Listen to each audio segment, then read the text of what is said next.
Hola, ¿qué tal? Bienvenidos a una nueva emisión de América Ahora. Les saluda Xixing desde Beijing. En el programa de hoy analizaremos los trágicos tiroteos que se producen en las escuelas de Estados Unidos. Para ello conversaremos con varios docentes estadounidenses que nos contarán cómo vive a diario la comunidad educativa con el peso psicológico de este gran problema social y cómo trabajan para proteger a sus alumnos. Y tras este reportaje veremos la evolución del fútbol femenino en Argentina. A pesar de ser un país mundialmente famoso por sus éxitos en este deporte, las mujeres han comenzado hace poco a tener el reconocimiento profesional que se merecen en este campo. El tiroteo en Texas deja secuelas en la comunidad educativa de Estados Unidos. El fútbol femenino en Argentina aún queda mucho camino por recorrer, ya está dado el primer paso. La tragedia en una escuela de Estados Unidos relacionada con la violencia armada puso de manifiesto el dolor y la confusión que sufren millones de profesores. El último tiroteo no solo provocó dolor, miedo y frustración, sino también la añoranza de tiempos más sencillos e inocentes. Los pasillos de las escuelas de Texas están vacíos estos días. La sesión del año ha terminado. Los estudiantes y los profesores están de vacaciones de verano. Pero el silencio en estos pasillos pesa más que los otros años. El final del curso escolar se produjo días después de que un tiroteo masivo en la escuela primaria Robb de la ciudad de Uvalde, Texas, dejara a 19 menores y 2 profesores muertos. El tiroteo más mortífero en más de una década ha dejado la escuela y su comunidad destrozada y ha convertido el miedo en un elemento permanente en las mentes de los estudiantes, padres y profesores de todo Estados Unidos. Los profesores en particular están cada vez más preocupados por cómo pueden seguir enseñando. Ken Rogers lleva 15 años enseñando cine y televisión en una escuela de Austin, Texas, y dice que no es la primera vez que el miedo invade su aula. Few years ago, McCallum was under threat. Hace unos años, McCallum estaba bajo amenaza. Un joven le dijo a su padre que iba a matar a un grupo de personas en McCallum y que tenía una pistola en reserva en Walmart, un rifle, y fue a recogerla. El padre llamó a la policía. Lo interceptaron antes de que llegara a la escuela, así que tuvimos mucha suerte. Por eso se volvió muy estresante. Y más o menos después de eso, todas las puertas tuvieron que ser cerradas con llave.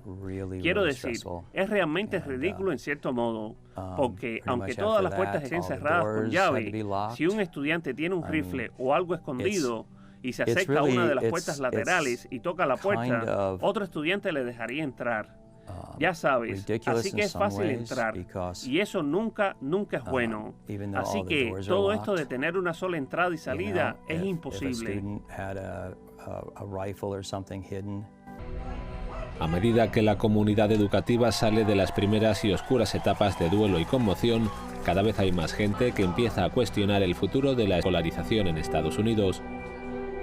Una encuesta reciente de la Federación Americana de Maestros de Texas muestra que el 90% de los empleados de las escuelas de Texas ha estado preocupado de que se produzca un tiroteo en su escuela. El 66% de ellos ha considerado dejar su trabajo en el último año. Tammy Conrad enseña matemáticas avanzadas y es enfermera en una escuela cerca de Round Rock, Texas. Lleva 15 años enseñando.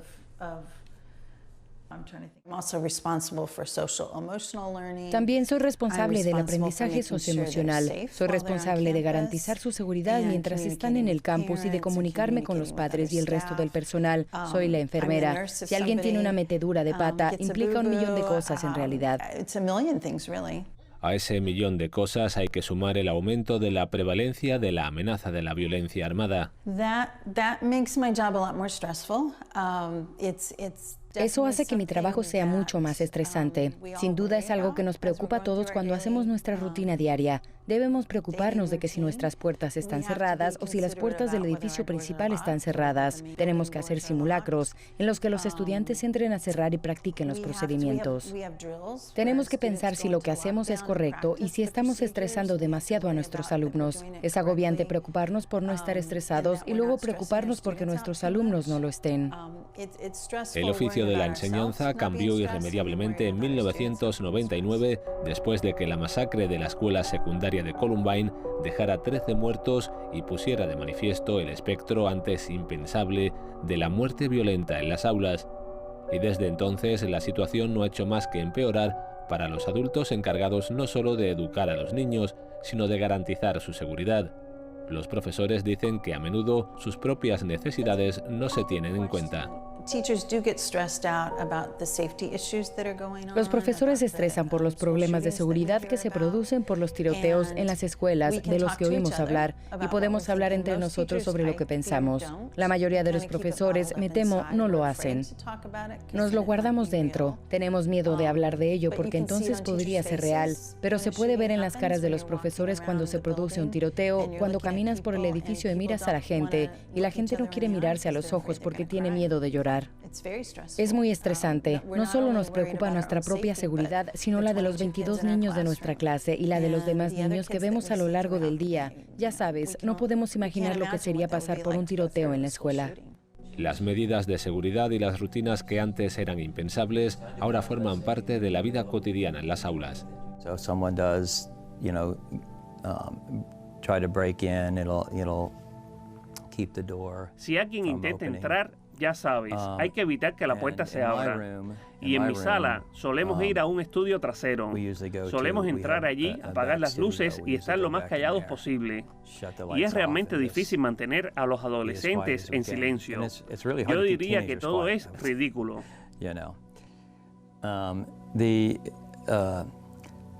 It's all ridiculous. La amenaza nunca desaparece. But there's always that thought that, is something going to happen today or something going to happen tomorrow? Siempre está ese pensamiento de, ya sabes, ¿va a pasar algo hoy o va a pasar algo mañana? No lo hago. Intento no pensar demasiado en ello. Bueno, mientras estoy enseñando y a veces cuando los niños hablan de ello, lo hablamos. Si todo el día hubiera sucedido a principios de año, habría habido un montón de discusiones en clase. Pero aparte de eso, quiero decir, trato de no pensar demasiado en nada más que los niños y la enseñanza de los niños, y que estoy haciendo mi trabajo. El Centro Nacional de Estadísticas Educativas informa de que el 44% de las escuelas de Estados Unidos tienen vacantes de profesores. La escasez se agravó en el momento álgido de la pandemia de coronavirus. Los educadores temen que si no se adoptan medidas concretas para hacer frente al aumento de los tiroteos en las escuelas, habrá más profesores que abandonen la profesión. Así que antes de lo sucedido en Uvalde, ya nos sentíamos temerosos de lo que pasaría con nuestra escasez de maestros en el otoño. Ahora sé que la gente está pensando si tiene sentido o no volver y si todo va a seguir igual. Así que creo que perderemos algunos profesores más durante el verano, y eso es algo que realmente debería preocuparnos. No podemos graduar a nuevos profesores lo suficientemente rápido en las universidades para reemplazar a los que se van. La última masacre ha provocado un nuevo debate sobre cómo lidiar con los tiroteos en las escuelas. Hay más peticiones para acceso a los servicios de salud mental para estudiantes y educadores. At this point, we never know when it's going to happen or where it's going to happen, and that's very frightful and worrisome. En este punto, nunca sabemos cuándo va a ocurrir o dónde va a ocurrir, y eso es muy aterrador y preocupante y una carga que todos llevamos sobre nuestros hombros. Creo que sabes con certeza que afecta a nuestra salud mental, ¿verdad? Y llevamos años pidiendo que nuestros congresistas hagan algo, repetidamente, una y otra vez. Y siguen, en vez de hacer más cosas, quitando los proyectos de ley o las leyes que han implementado previamente. Es muy frustrante.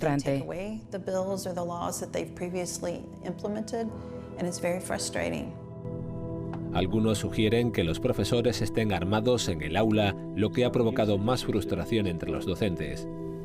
Pero puedo decirles esto, El día que los profesores estén armados será el día que me vaya de la escuela. El último tiroteo no solo provocó dolor, miedo y frustración, sino también la añoranza de tiempos más sencillos e inocentes.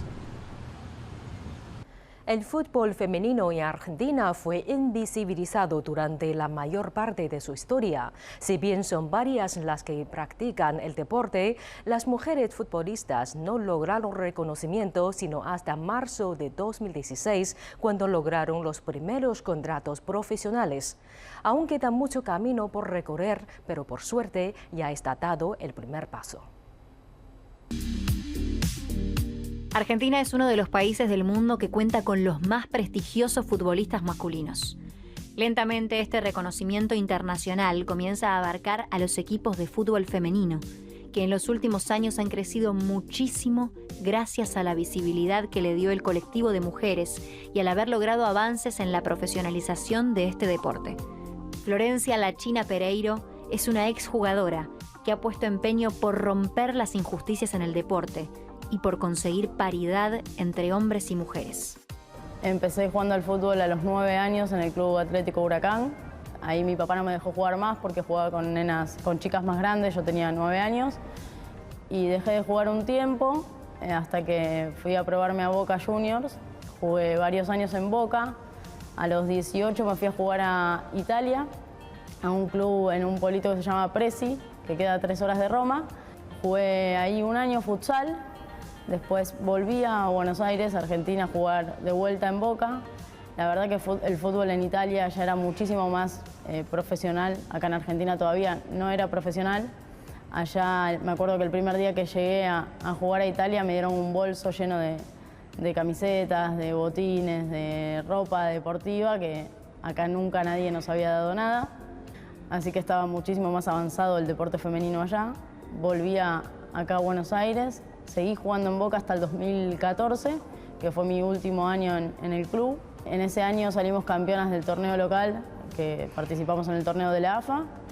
Yo estaba a cargo también de la categoría más chiquita que había en ese momento, que era la 4ª división, que también había salido campeona. Y jugamos la Copa Libertadores en Chile, donde salimos terceras. Y la verdad que para un equipo de Argentina competir en la Libertadores y obtener una medalla también había sido un logro muy importante. Ese año nos vamos del club varias jugadoras por problemas con la dirigencia. El club saca la actividad y nos vamos a jugar a Sportivo Barracas, que fue mi último año como jugadora.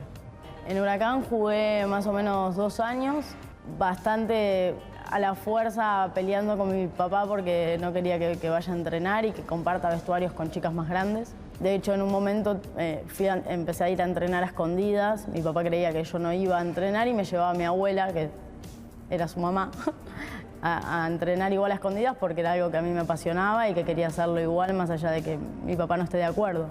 Bueno, obviamente después en algún momento se dio cuenta de que estaba yendo a entrenar y ahí se cortó, tuve que dejar de jugar hasta los 16 que fui a jugar a Boca. En Boca la verdad que había muchísimas más chicas jugando al fútbol, pero no había chicas pequeñas. O sea, yo tenía ya 15, 16 años, pero no había nenas de 9, 10 años que estén practicando la actividad.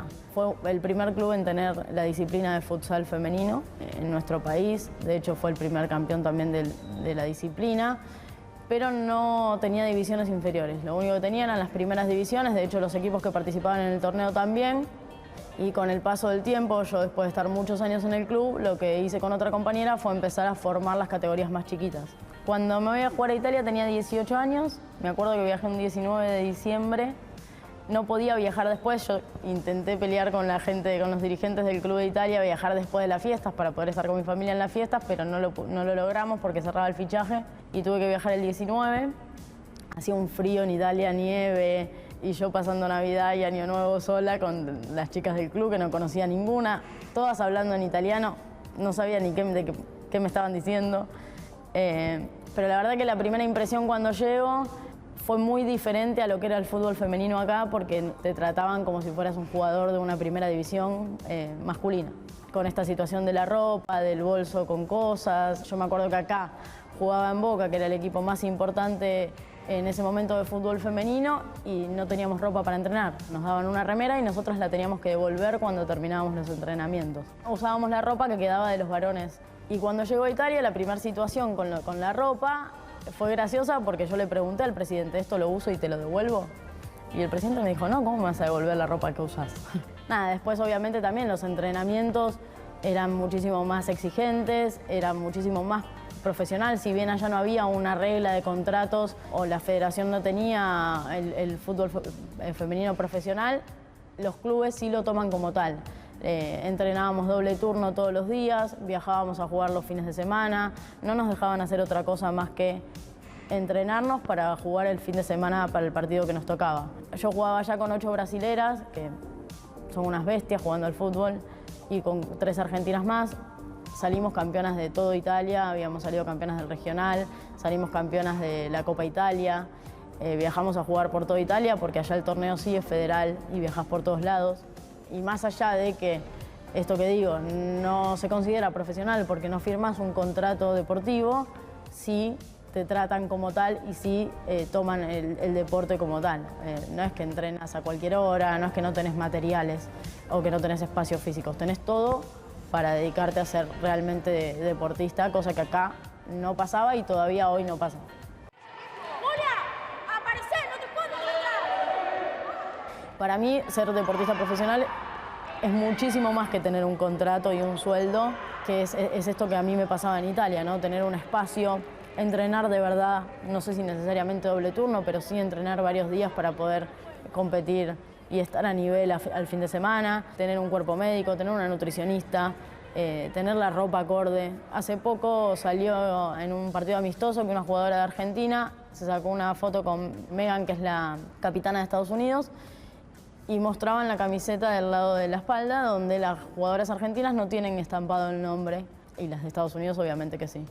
Y eso nosotras siempre marcamos que es una situación de invisibilizar a las jugadoras, porque nadie las conoce y una vez que salen en un partido, en la televisión o donde sea, ¿por qué no tienen sus nombres en la espalda? Como sí pasa con el masculino. Eso sigue pasando hoy en el 2021. Y así un montón de cosas más que para mí, a mi criterio, siguen haciendo que el fútbol todavía no sea profesional como muchos creen. El 16 de marzo de 2019 fue un día muy importante para el fútbol femenino en Argentina, porque fue la primera vez que se firmaron contratos profesionales para las mujeres futbolistas y se creó la Liga Profesional de Fútbol Femenino. La primera etapa alcanzó a los 16 equipos que militan en la primera división en la ciudad de Buenos Aires y alrededores. En este contexto de visibilización, pero también de celebración, es que se crea Pibas con Pelotas. Y en una mesa que una vez nos sentamos entre periodistas, jugadoras, exjugadoras, entrenadoras también, porque también hay entrenadoras mujeres que hoy no tienen lugar en el fútbol femenino, ni hablan en el masculino. En nuestro país no hay una entrenadora que dirija un plantel de fútbol masculino.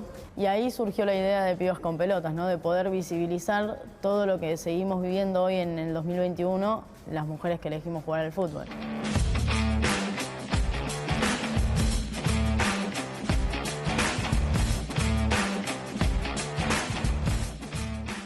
Nosotras nacimos un 2 de octubre de 2019, esa fue nuestra presentación oficial.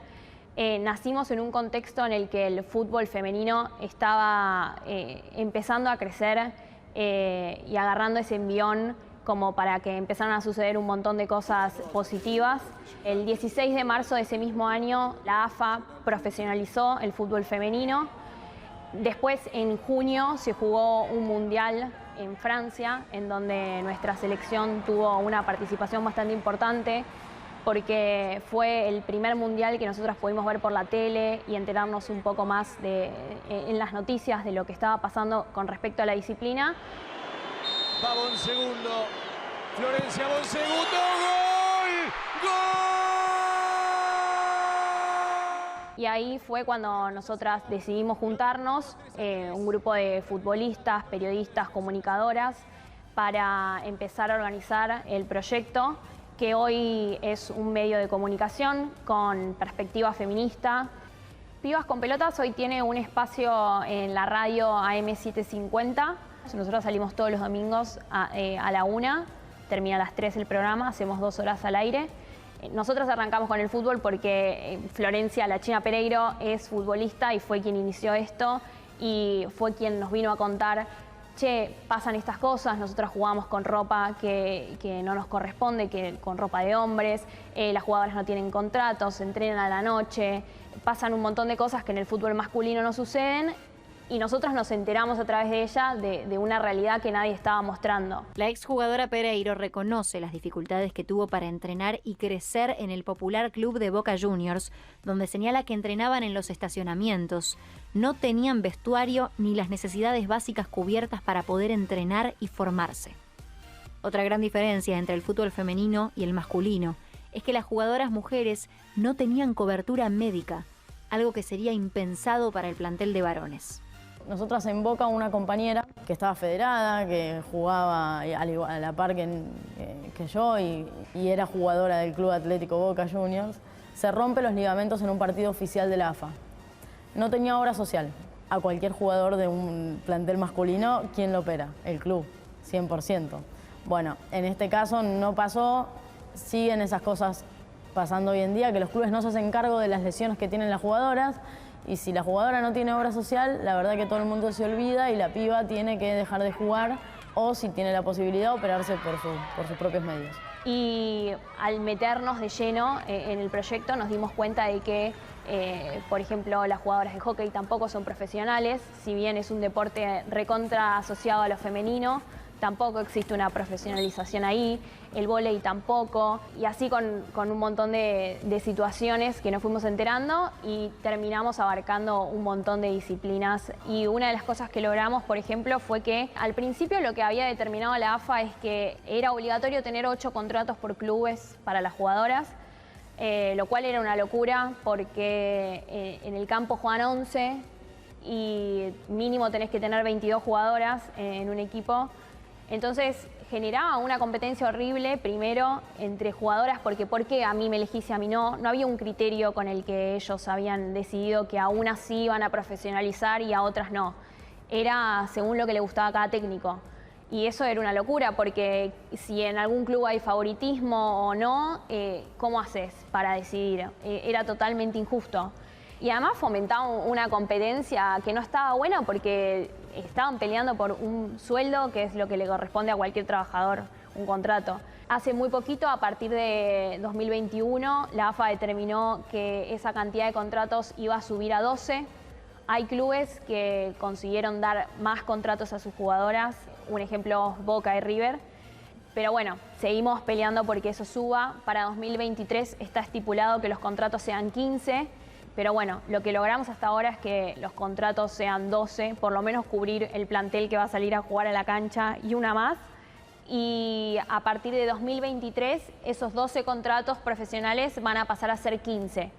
Hasta el día de hoy hay clubes que tienen más contratos que lo que estipula la AFA, pero bueno, obligatoriamente tienen que tener 12 a partir de esta temporada.